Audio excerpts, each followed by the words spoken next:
Well, this Black History Month, we examine a racial divide when it comes to education. Segregated schools are still a big problem in New Jersey, and there is now a new effort to solve it. CBS 2's Christine Sloan begins a conversation with a local civil rights pioneer. Retired New Jersey science teacher Theodora Smiley Lacey is a civil rights icon.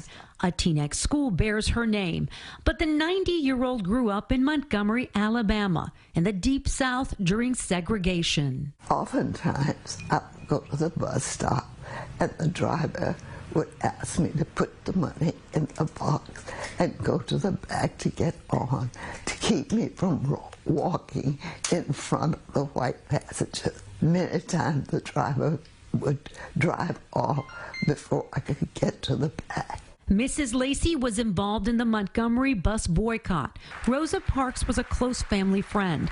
The Reverend Dr. Martin Luther King Jr., chosen by her father as pastor of their Alabama church. New Jersey, though, where she'd moved to with her husband and lead a movement to make Teaneck the nation's first town in the 60s to integrate its schools.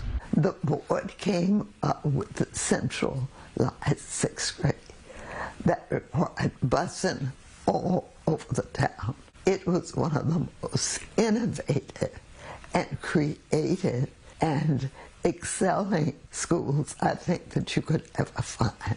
Now, decades later, New Jersey's school system ranked as one of the most segregated in the country. To see the change not being continued and implemented is upsetting. A UCLA study places New Jersey 6th on a list when it comes to having the most segregated school system in the nation. Students here at Fairleigh Dickinson University have been looking into the findings and trying to come up with solutions. The things that I found were just so insane. Here at FDU's Madison campus, students in Madeline Ferranza's public policy class focusing on New Jersey's residential segregation, which they say leads to school segregation. In Newark, like 75% of the students were black. Almost 75% of the students are also facing poverty. And then you go to Westfield, and there's practically no black students within their population. I didn't really see the privilege that I had to be surrounded by students or being surrounded by classmates of different cultures. Members of Newark Central High School girls basketball team see the racial divide at games. I see whites on this side and blacks on this side, and it's just like, why don't we just come together?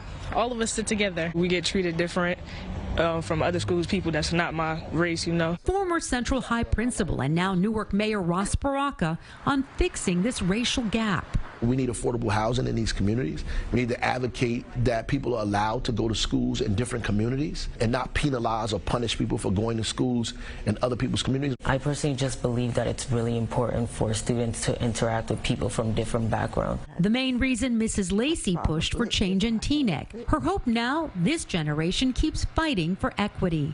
In Madison, New Jersey, Christine Sloan, CBS 2 News. To see all of our stories on Black History Month, just head to our website, cbsnewyork.com.